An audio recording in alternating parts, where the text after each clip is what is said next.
Today, Victoria was in town for a business dinner, a private event to meet the hotel's board members. She'd already fired 2 staff members that morning for poor service, one for pouring her water too slowly, another for bringing the wrong kind of napkin. Everyone avoided her table, afraid of saying or doing the wrong thing. In the corner of the restaurant, a waiter quietly adjusted his tie. His name was Ethan Ward, a single father who had taken the job after his wife passed away 3 years ago.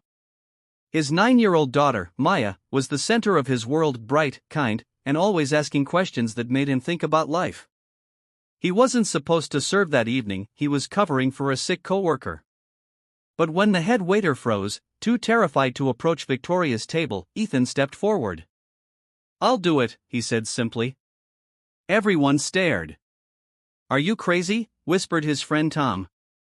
"She'll eat you alive." Ethan just smiled softly. "Maybe she's just hungry." As he approached her table, Victoria barely looked up from her phone. Her perfectly manicured hand tapped the screen with irritation. "You're late," she snapped. "And I despise incompetence." Ethan kept his composure. "I apologize, ma'am. What can I get you to start?" Her cold eyes flicked up to him. "Do you know who I am?" "Yes," Ethan said calmly. "And I know you look like you could use a glass of water." "I'll get that first." Her lips parted slightly in surprise, no one ever spoke to her that way. But before she could respond, he walked away, returning with a glass of water and setting it down gently. "Room temperature," he said with a faint smile. "You look like someone who prefers control." Her brows rose. "You think you know me?" He didn't flinch. "No. But I can tell you haven't had a good day." The table went silent. Even her assistant, seated nearby, dared not breathe. For a moment, Victoria didn't know what to say. The audacity of this man, a waiter, speaking to her as if she were human. But something about his calm voice, his steady presence, felt strangely disarming. "Sit down," she ordered suddenly. Ethan blinked. "I'm sorry, ma'am, I said sit." The room's eyes widened. Waiters never sat with guests. But he obeyed, cautiously taking the seat across from her. She studied him like a puzzle. "You're either incredibly foolish or brave." Ethan smiled faintly. "Sometimes those two things look the same." Her lips twitched, not quite a smile, but close. Then she leaned back. "Tell me something, Mr. Waiter. Why do people keep disappointing me? Everyone wants something from me: money, power, influence, yet none of them have any spine." Ethan looked at her thoughtfully. "Maybe you've just been surrounded by people who serve your title, not your heart." Her eyes narrowed. "My heart? That's a nice fantasy. People don't care about hearts in my world. They care about results. And maybe that's why you're lonely," he said softly. The room froze again. Her assistant dropped his pen. But Victoria didn't explode, not this time. Instead, her face softened for just a second, like a crack in ice letting sunlight through.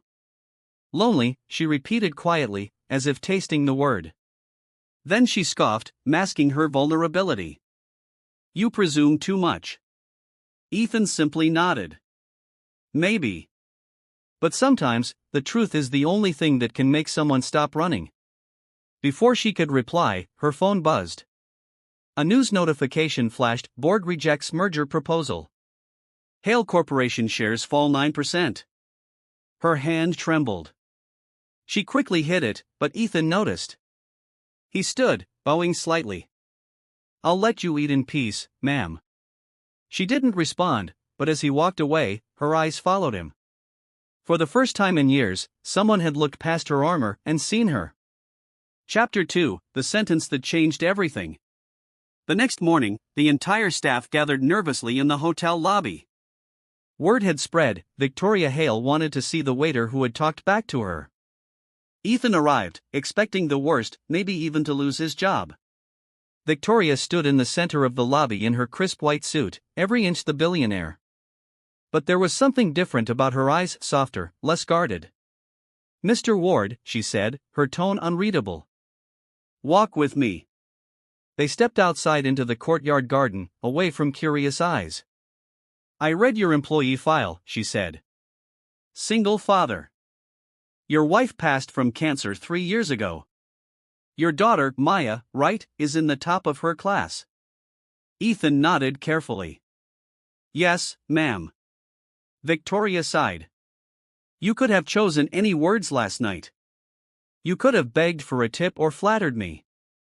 But instead, you told me I was lonely. He said nothing. Then she turned to him, her voice quieter. Why? He looked her straight in the eye. Because I saw the same loneliness I used to have after I lost my wife. I know what it's like to build walls so no one can hurt you again. But those same walls also keep the good people out. For a long time, she said nothing. Then, slowly, she whispered, one sentence changed my night. What was that? He asked. She met his gaze. You said, maybe you've just been surrounded by people who serve your title, not your heart. Her voice trembled slightly. No one's ever said something like that to me before. Ethan smiled softly. Sometimes, people forget that even the strong need kindness. Victoria exhaled, a breath she didn't know she'd been holding. I've spent years earning respect, but not love. Maybe it's time to change that. A week later, Ethan received a call from Hale Corporation's HR department, a job offer.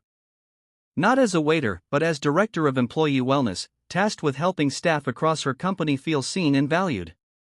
When he walked into her office for the first day, Maya was with him, holding a bouquet of daisies. She ran up to Victoria's desk and smiled. Daddy says flowers make people smile. Do they make you smile too? Victoria looked at the little girl, innocent, pure, and for the first time in years, she laughed. Not a polite, corporate laugh, but a genuine one that filled the room with warmth.